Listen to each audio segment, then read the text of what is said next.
Good afternoon, All-Stars. It's your girl, Amasia Star. It's always a pleasure to be here with you guys. I am so stoked to be here.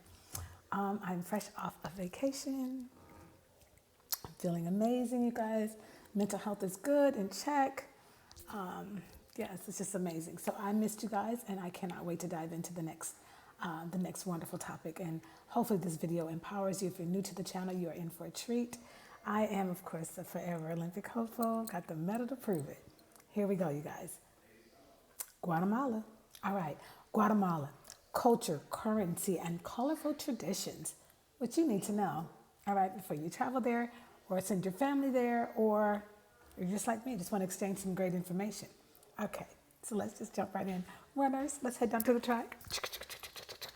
Runners, take your mark. Set. Let's go. All right. Da-da-da-da. So welcome back to my channel, you guys. Today, we're diving just a little bit deep. Now, no. We're long jumping into the pit of Guatemala. Here we go. From its currency and exchange rate to the roles of women and men, traditional weaving, the moon's role in design, and what life is really like there. Being that I just came back, I think I got a little bit of a great lens so that I can be able to lend you guys some great information. If you're thinking about living there, traveling there, or just curious, this video is for you. Okay. In this video, you guys, we're going to uncover Guatemala's exchange rate. While I was there, I noticed that our exchange rate was a 1 to 7.7. The name of their currency is called quetzal. Okay. So for $1 was equal to 7.7 quetzal. All right? Okay. So let's see. One quetzal back in the day is divided into 100 centavos. Now, historically, the quetzal replaced the Guatemalan peso in 1925 at a rate of 60 pesos equaling one quetzal.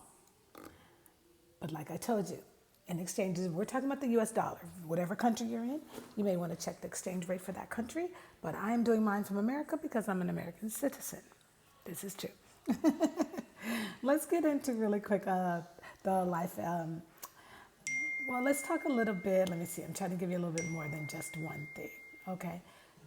Let's talk about the population just really quick.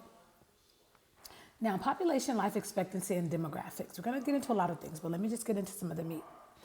Guatemala's population in 2025 is estimated at 18.7 million people. I can definitely testify that in some cities that we were in, it was crowded. People were moving. They were busy, okay?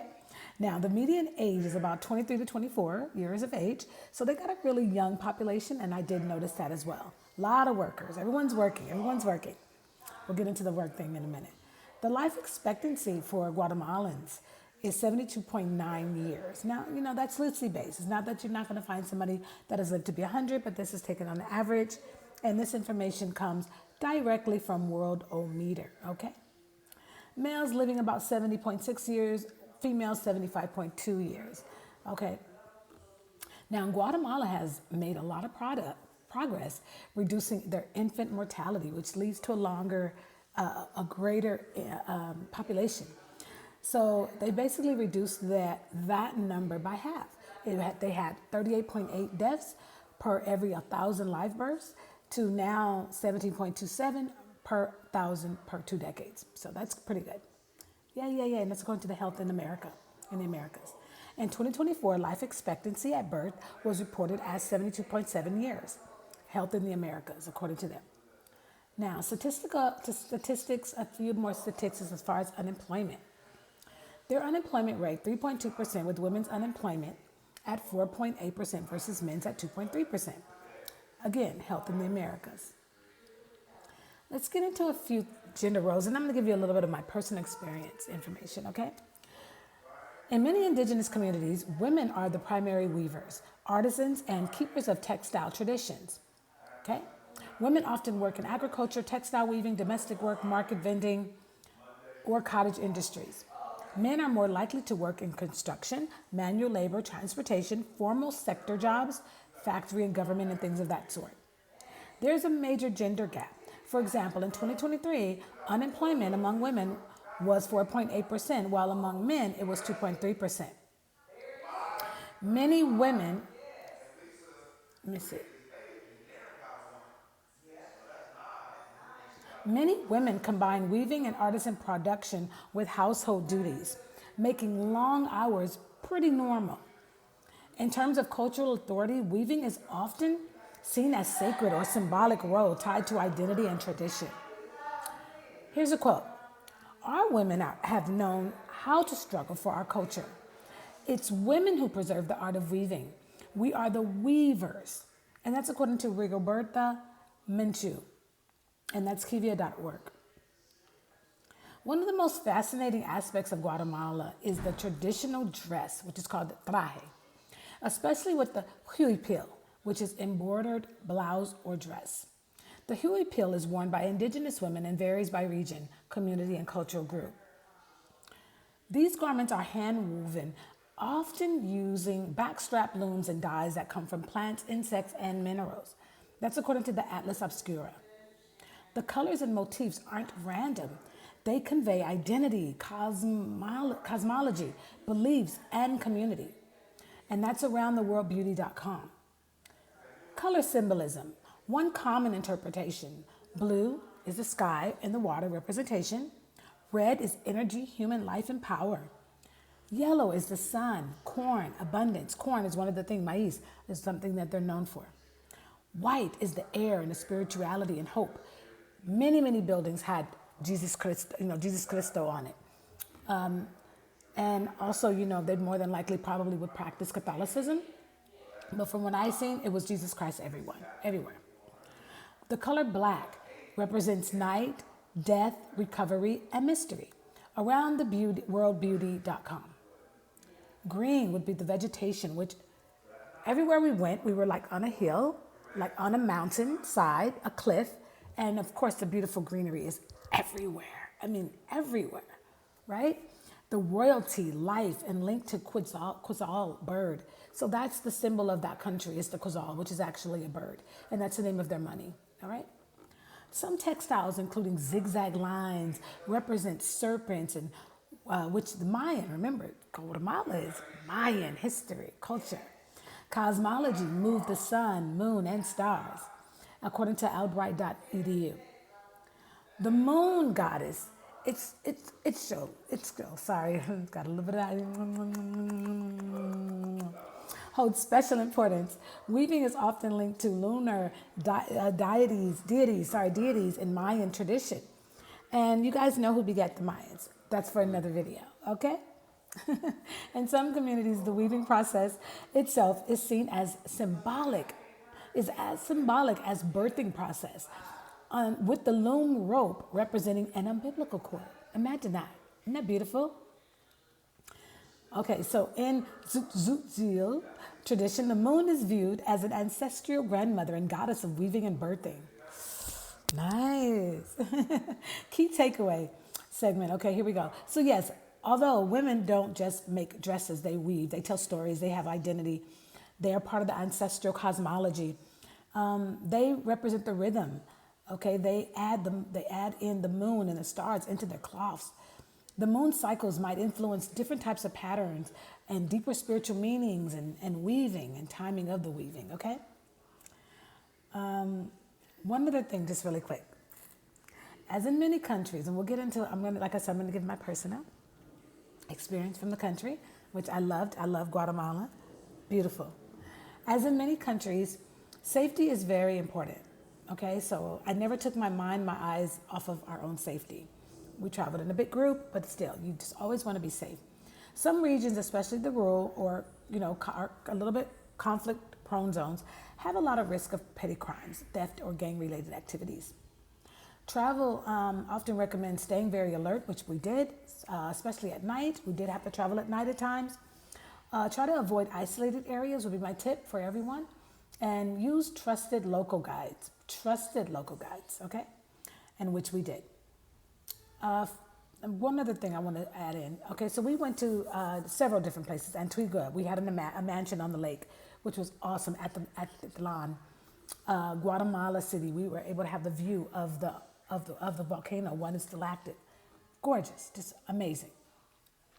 And we were catered to. Everybody's trip was going to be different. You got to find what works for you. But for us, we lived in a mansion. We had a mansion for a whole week. We were on the lake. Amazing 360-degree views. It was just absolutely perfecto. Perfecto.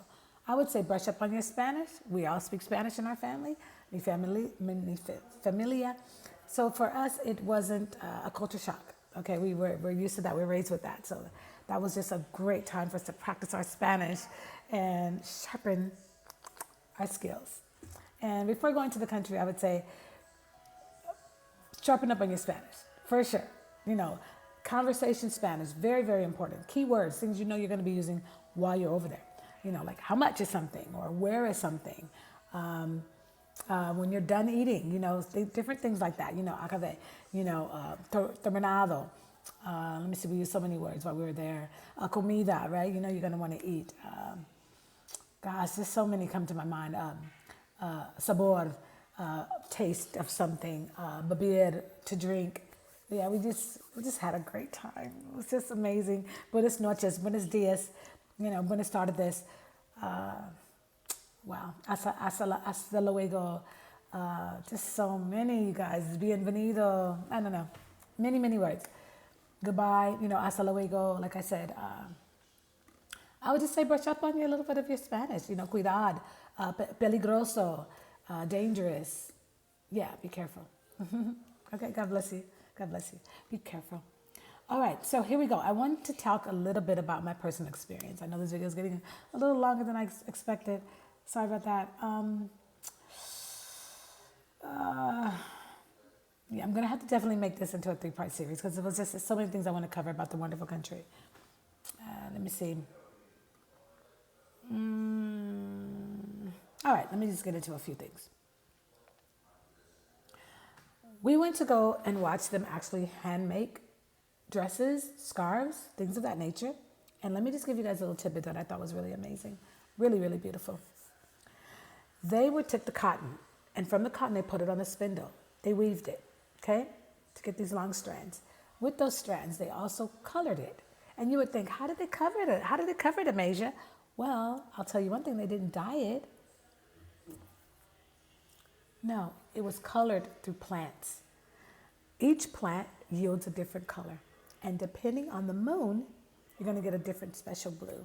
It was so many of these wonderful layers of tradition that they have passed down through their generation, verbal information. Some of this stuff is not in books.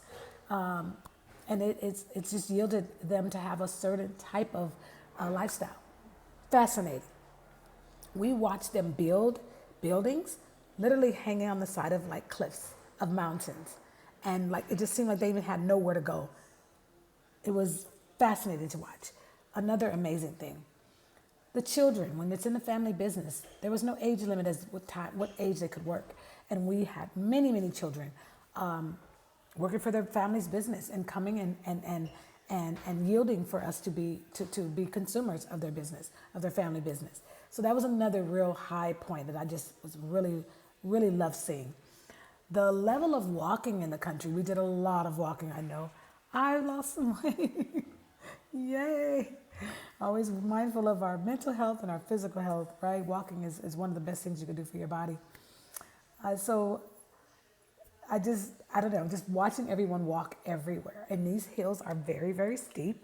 And some of them were walking in what seemed like sandals. I was like, oh my, oh my, oh my. So just have a lot of respect for their country, for their culture, for the way that they have preserved their traditions. Fantastico, fantastico. And es muy alegra, very happy. Another thing that I would say that really stuck in with me was the way that they were able to maneuver with their roads, calle, their streets, was imposible. To me, imposible. Little room, and they were just weaving through vehicles. I can't think of the name of the actual vehicle that was that's kind of like indigenous to the area, but it looks like a car tricycle. Amazing.